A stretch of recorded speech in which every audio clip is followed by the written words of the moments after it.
So January 1st is the Solemnity of Mary, Mother of God, but also, funny enough, it's the World Day of Peace, which makes sense because Mary is many things, including the Queen of Peace, being the mother of the Prince of Peace, the one in whose very being is the reconciliation of humanity and divinity.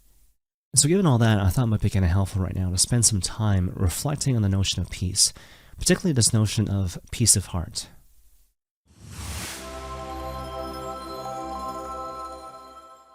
Now, when it comes to church teachings with regards to the notion of peace, what immediately comes to mind is this notion that peace is not simply the absence of warfare, but instead it's a result of good process.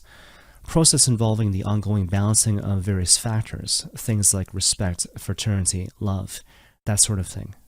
But the other principle which comes to mind when it comes to peace is this notion that peace in the world begins with peace with oneself, peace within one's heart, which is obviously something which is predicated on a deep habit of prayer and a clear sense of one's identity before the Lord, but also it's something which we can help each other with in terms of good communication, good relationships, and an authentic sense of Christian community. And so to kind of frame the issue using a biblical example, think about this really famous passage from the Gospel of Matthew, chapter 9, where Jesus says to his disciples, "The harvest is plentiful, but the laborers are few." And obviously this is preceded by the Lord looking at the people of God and seeing that they are harassed and helpless, like sheep without a shepherd.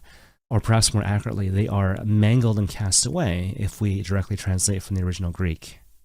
In any case, the thing I want to impress upon you is that when you look at this particular passage, even though the tendency when it comes to this passage is to use it to invite people to particular vocations, especially vocations of the holy priesthood and religious life, and or to use this passage when it comes to evangelization, the actual mindset that Jesus Christ brings to the table when it comes to this particular story is perhaps a lot more nuanced than people might expect. And so basically the thing to remember is that Jesus Christ always looks at us in our wholeness. And so certainly he loves each one of us as we are, right? He loves us as his children. He sees each one of us in our intrinsic dignity. At the same time, the Lord sees us in terms of who we could be.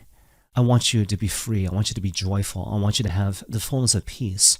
I want you to be whole.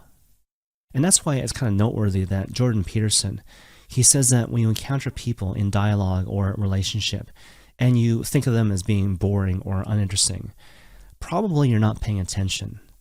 And the whole point is that because people are made in the image and likeness of God, because people are children of God, each one of us has many layers. Each one of us is a mystery even to ourselves. And if it's true for us, it must be true for other people who are very much our brothers and sisters in the Lord. And so the example that comes to mind, obviously I'm a priest, and over the years when people have come to me in the office to talk about their lives, some issue or some problem that they're wrestling with, I give them a lot of room to kind of self-disclose, to make sure that they feel seen and known and heard, right? And at the end, when they're kind of done describing the basics in terms of what they're going through or what they want advice on, I'll typically kind of pause and look away almost kind of wistfully before responding. And to be honest, a lot of times people in that situation, what they say to me is, Father, I know I've been talking a long time and maybe I'm overwhelming you with the things that I'm telling you. And my response, more often than not, is like, no. It's not that I had nothing to say. It's just that based on what you're saying, there's a million things that are coming to mind. And right now I'm just trying to make up my mind as to what to say first. Because in a way that perhaps even you don't realize, there's a lot to what you've just said. There's many layers in terms of your experience, and I want to do justice to the thing you just shared with me. But again, it speaks to the complexity, the intrinsic complexity of the human heart, which in turn proposes a certain invitation. Insofar as you have the courage to meet yourself in your own complexity, you have the ability and the wherewithal to meet people and journey with other people in their complexity. Okay, one final example, and I'll kind of end with this. And so recently I was listening to an episode from the Way of the Heart podcast with Brett Powell and Jake Kim, which is an amazing platform because it really models for people how to have authentic and deep conversations, especially between Christian men, right? So especially if you're a guy, I highly recommend that you listen to at least a few episodes of The Way of the Heart. In any case, in the context of one particular episode, Brett Powell and Jake Kim, they were talking about the typical dynamic which takes place when two people, especially two guys, listen to each other, where one person is self-appointed the helper and the other person is the helpee, right? So one person is self-disclosing while the other person is receiving the self-disclosure. And basically what Jake said, just to kind of paraphrase, is that people typically go the way of JAB, to use an acronym. And so they tend to respond to people who are self-disclosing by going the way of judgment, giving advice, or blaming, which can obviously happen for a whole variety of reasons: insecurity, impatience, that type of thing. And obviously they weren't saying that advice is necessarily bad, right? So obviously at times, many times, advice is important and advice is necessary. But at the same time, they were highlighting this notion that certain things are preliminary, certain things are more primordial. And so when posed the question by Jake, what Brett Powell said was that, okay, well, I guess something that one could do in the alternative to going the way of jab, again, judgment, advice, or blame, is to go the way of understanding, trying to understand more what the person has just self-disclosed, for example, by asking more questions. Tell me more about this or that, whatever the case may be. But then Jake responded by saying, well, perhaps something which is more basic, something which is more preliminary and primordial, is to go the way of empathy. And funny enough, Jake was very open about the fact that he didn't always believe this.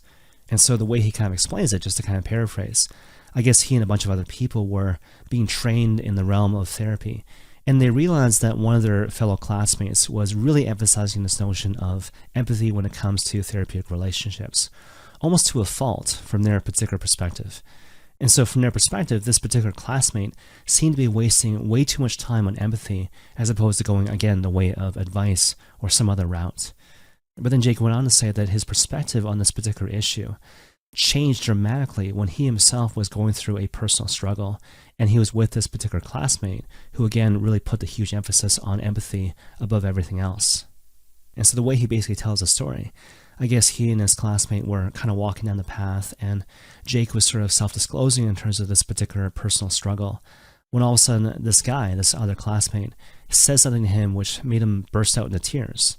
And basically what he said was something really simple, but obviously something which was really on point, which came from a place of thoughtfulness and real authentic care and concern. And so basically what he said to Jake in that moment was, wow, that must have been really hard. And again, simply based on that statement, Jake felt seen and known and loved, and again, he just burst out into tears. Now, even for yourself, when you hear that particular story, right, you don't really know Jake, and you don't even know the thing that he was going through, right? But even, to put yourself briefly in that situation, to go through a thing where it's difficult, it's painful, it's intensely personal, and someone says something to you like that, wow, that must have been really hard, to the point of which you feel it and you burst out into tears. Amazing, beautiful, like moving to you even now in the abstract. And the thing I want to impress upon you, friends, is like, gosh, like what if that was normative? What if that was just a regular thing that we just did in our conversations, in our interactions with each other? How much would that really help to cultivate a deep sense of peace of heart, and by extension, peace in the world? And may God bless you all.